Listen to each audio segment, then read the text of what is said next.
হযরত ওসমান বিন আফফান রাদিয়াল্লাহু তাআলা আনহু, যিনি ২৪ হিজরিতে মূলত তার খলিফার দায়িত্ব শুরু করেন। তিনি ১১ বছর খলিফার দায়িত্ব পালন করেছিলেন এবং তিনি ইসলামের তৃতীয় খলিফা ছিলেন। তার মৃত্যু হয়েছিল এক তথাকথিত বিপ্লবের দ্বারা। তিনি প্রায় ৪০ দিনের মতো গৃহবন্দী ছিলেন। তো যারা বিপ্লব করতে এসেছিল তারা তাকে হত্যার বারবার আহ্বান জানাচ্ছিলেন। তারপর তিনি তার বিপ্লবের অনেকগুলো দল ছিল যারা বিপ্লবী ছিল, তার মধ্যে একটি দল ছিল মোহাম্মদ বিন আবু বকর, অর্থাৎ যে প্রথম খলিফা আবু বকর রাদিয়াল্লাহু তাআলা আনহুর ছেলে। তিনি ছাদ দিয়ে তার ঘরে প্রবেশ করেন। তখন ওসমান বিন আফফান কোরআন পড়ছিলেন। তো তিনি ওসমান রাদিয়াল্লাহু তাআলা আনহুর কে আক্রমণ করেন, তার দাড়ি ধরেন, ধরে তাকে গালাগালি শুরু করেন।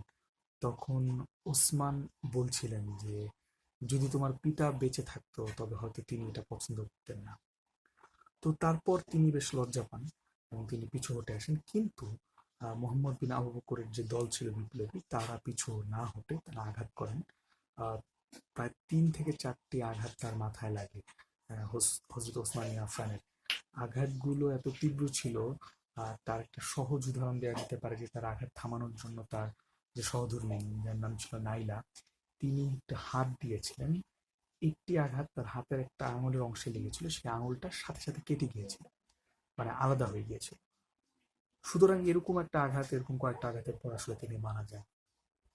তো তিনি মারা যাওয়ার প্রায় ৩ থেকে ৪ দিন পর্যন্ত আসলে তার লাশ ছুঁয়েও দেখা হয়নি। এটি নিয়ে আসলে অনেক মতভেদ আছে যে তার জানাজা কিভাবে হয়েছিল।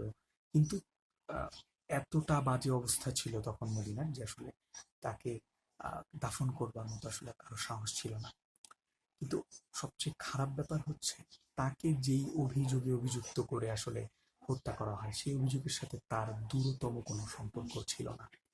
কিন্তু নেপথ্যে আসলে কি ছিল সেটি যদি একটু আলোচনা করতে যাই তাহলে আসলে অনেক সময় লাগবে বা অনেক কিছু উঠে আসবে। কিন্তু সবচাইতে সহজ ভাবে বলতে গেলে দুজনের নাম বলে এটা শেষ করা যায়। একটা হচ্ছে মারওয়ান ইবনে হাকাম এবং অন্যটা হচ্ছে মুয়াবিয়া ইবনে আবু সুফিয়ান। মুয়াবিয়ার ব্যাপারে হয়তো অনেকে জানেন, মুয়াবিয়া একজন বিশিষ্ট সাহাবী ছিলেন এবং আবু সুফিয়ান সম্পর্কে যারা জানেন তার ছেলে ছিলেন মুয়াবিয়া। তো মুয়াবিয়া আরেক জায়গার তিনি মদিনায় থাকতেন, এখানে আরেক জায়গার শাসক ছিলেন।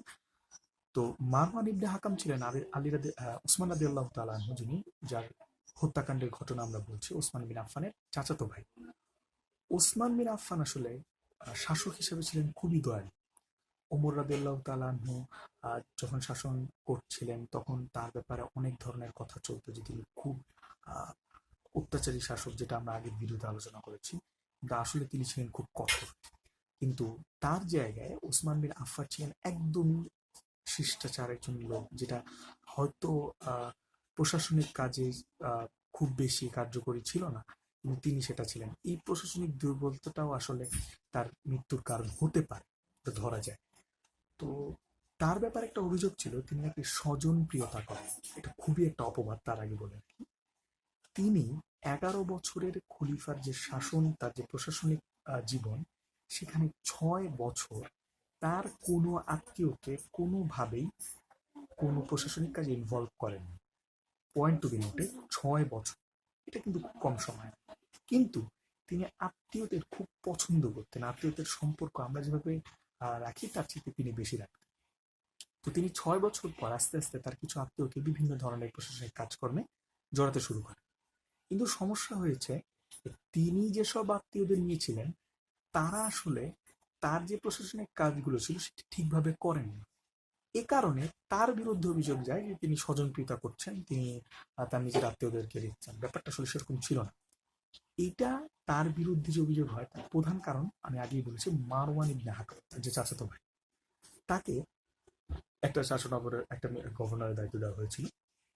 তিনি কতটা নির্বোধ ছিলেন এবং তা তিনি যে তার কারণেই যে ওসমান বিন আফফানের হত্যাকাণ্ড হয়েছে এটার প্রমাণ পাওয়া যায় কয়েকটা ছোট ছোট ঘটনা বলে। একদম সংক্ষেপে বলতে গেলে, এক নাম্বার যে মারওয়ান ইবনে হাকাম, এর আগে বলছিলাম যে হযরত ওসমান বিন আফফান রাদিয়াল্লাহু তাআলাকে হত্যার উদ্দেশ্যে তার ঘরে প্রবেশ করেছিলেন মুহাম্মদ বিন আবু বকর। দেখেন, বাইরে থেকে শুনলে ব্যাপারটা কি অদ্ভুত লাগে যে আবু বকর যিনি প্রথম খলিফা তার ছেলে কিনা তৃতীয় খলিফাকে হত্যা করতে যাচ্ছে। কিন্তু এটা আসলে একদিনের ঘটনা না, অনেক দিন আস্তে আস্তে হচ্ছে। হয়তো আমি এক ভিডিওতে 10 মিনিটে সেটা বলতে পারবো না।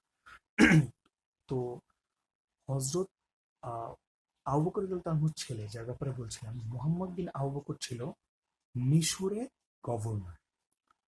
তো এটা আবার উসমান রাদিয়াল্লাহু তাআলা মিশরবাসী থেকে যে অনুরোধ সেটার বিপরীতে হচ্ছে মুহাম্মদ বিন আবু বকরকে সেখানে নিয়োগ করে।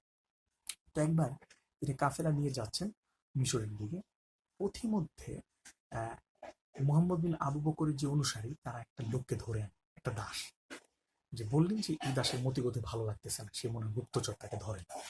তো মোহাম্মদ বিন আবু বকর তাকে দেখে চিনে ফেললেন, সে আসলে যে খলিফা ওসমান বিন আফফান তার দাস। তখন তিনি বললেন যে তুমি খলিফার দাস, আমি তো তোমাকে চিনি, তুমি কোথায় যাচ্ছ? তখন ওই দাস থতমত করছিলেন যে এক এক সময় এক একটা কথা বলছেন। তখন হচ্ছে তাকে আসলে সার্চ করা হয় যে তোমার কথা বিশ্বাস করা যাচ্ছে না। সার্চ করার পর তার কাছ থেকে একটা চিঠি পাওয়া যায়। সেই চিঠিতে লেখা হযরত উসমান, অর্থাৎ যিনি খলিফা হযরত উসমান বিন আফফান, তার যে সিল, মোহর, সেই সিল দেয়া, তার সাইন করা, সেখানে লেখা যে মুহাম্মদ বিন আবু বকরকে যেখানে পাবে সেখানে হত্যা করবে। বুঝতে পারছেন, মোহাম্মদ বিন আবু বকর ওসমানের দাস থেকে একটা চিঠি পেলেন, তাকে সার্চ করে একটা চিঠি পেলেন, যার মধ্যে ওসমানের স্বাক্ষরকৃত একটা চিঠি যেখানে লেখা মোহাম্মদ বিন আবু বকরকে যেখানে পাবে হত্যা করবে।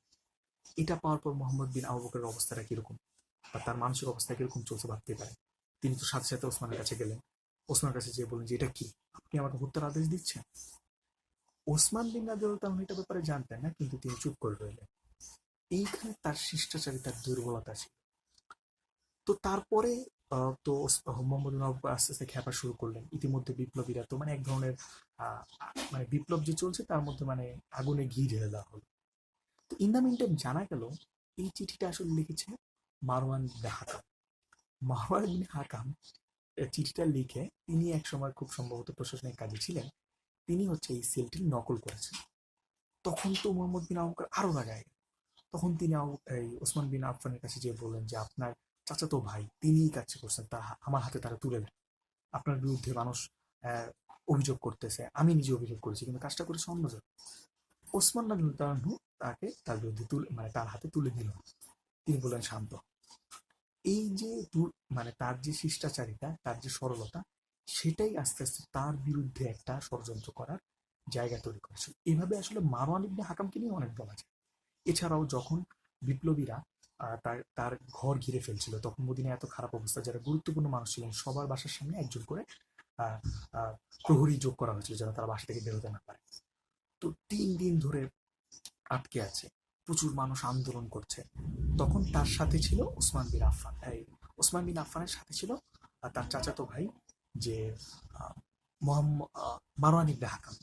তো তিনি বললেন যে মারওয়ান ইবনে হাকাম, তুমি একটা কাজ করো, তুমি বাইরে যাও, বাইরে গিয়ে যারা এখানে আছে তাদের সাথে কথা বলো, আমি খুব বলতে লজ্জা পাচ্ছি, কেননা তার বিরুদ্ধে ষড়যন্ত্র, আমি তাদেরকে বলবো তোমরা ফিরে যাও, ব্যাপারটা একটু লজ্জাজনক। তার সরলতাটা দেখেন। সেই জায়গায় আহ মারওয়ান ইবনে হাকাম বাইরে গিয়ে বললেন যে তোমরা কি ভাবো, আমরা ভয় পেয়েছি, তোমাদের ভয়ের কারণে খলিফা পদত্যাগ করে তোমাদের হাতে তোমাদের মতো জালিমদের হাতে শাসনভার তুলে দিবেন, তোমরা বিদায় হোক, তোমরা ভাইবোন আমরা ভয় পেয়েছি। এই বক্তব্যটা ছিল প্রচন্ড পরিমাণ নির্বুদ্ধিতার কাজ। এমনিতেই তো আন্দোলনে সবাই ফুসলে আছে, সেখানে তাদের প্রশমিত করবার দরকার ছিল, এবং প্রশমিত করবার জন্যই কিন্তু ওসমান বিন আফফান তার চাচাতো ভাই মারওয়ান ইবনে হাকামকে পাঠিয়েছিলেন। কিন্তু মারওয়ান ইবনে হাকাম এই রকম কাজ করে, মানে আমি জাস্ট দুটো উদাহরণ দিলাম, একটা হচ্ছে মোহাম্মদ বিন আবু বকরকে হত্যার একটা ভুল চিঠি এবং মানে মিথ্যা চিঠি ওসমান বিন আফফানের নাম করে, এবং দ্বিতীয় হচ্ছে এই যে আন্দোলনের সময় তাদেরকে আরো বেশি ফুসলে ওঠানো।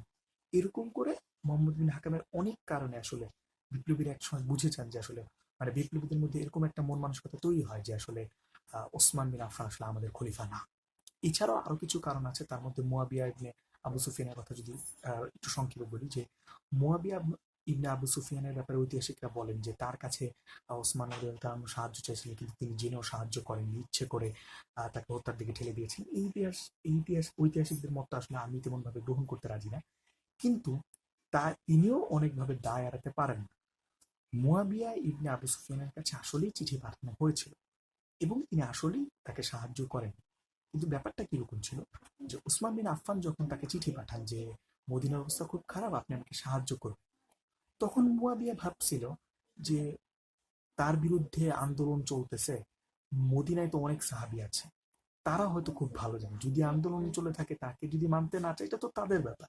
আমি যদি বরং ওসমানের পক্ষে পাঠাই, সৈন্য পাঠাই, তাহলে ব্যাপারটা হবে যে মদিনার যে খলিফা ওসমান বিন আফফানের ভার্সেস সাহাবি, মানে আমি সাহাবিদের বিপক্ষে চলে যাই, এটা তার ধারণা ছিল।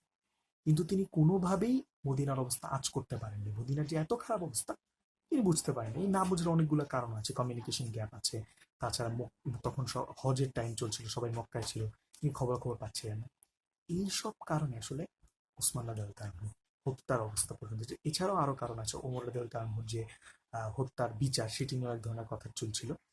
তো এভাবে আসলে ওসমান রাদিয়াল্লাহু তাআলা হত্যা এবং তিনি ৭৬ বছর বয়সে, খুব বলতে খারাপ লাগলো যে ৭৬ বছর বয়সে তার হত্যাকাণ্ড হয়। এবং হযরত মুহাম্মদ সাল্লাল্লাহু আলাইহি ওয়াসাল্লাম সবসময় বলতেন যে ওসমান যখন আসে তখন আমি তাড়াতাড়ি কাপড় ঠিক করি, কারণ ওসমান যখন আসে তখন ফেরেশতারা লজ্জা পায়, আমি সুতরাং তোমরাও লজ্জা পাও। তার যে শিষ্টাচারিতা, তার যে সরলতা, সেই জায়গা থেকে আসলে তার হত্যাকাণ্ডটা কতটা দুর্ভাগ্যজনক আমাদের বলা অপেক্ষা রাখে না। তো সুতরাং এভাবে আসলে হত্যাকাণ্ডের শুরু। ও ওমর রাদিয়াল্লাহু তাআলা হলেন, তারপর ওসমান হলেন, তারপর আলীও হত্যাকাণ্ডের শিকার হয়েছিল। যদি আপনাদের আগ্রহ থাকে তাহলে প্লিজ জানাবেন। আপনাদের সবাইকে শুভেচ্ছা রমজান।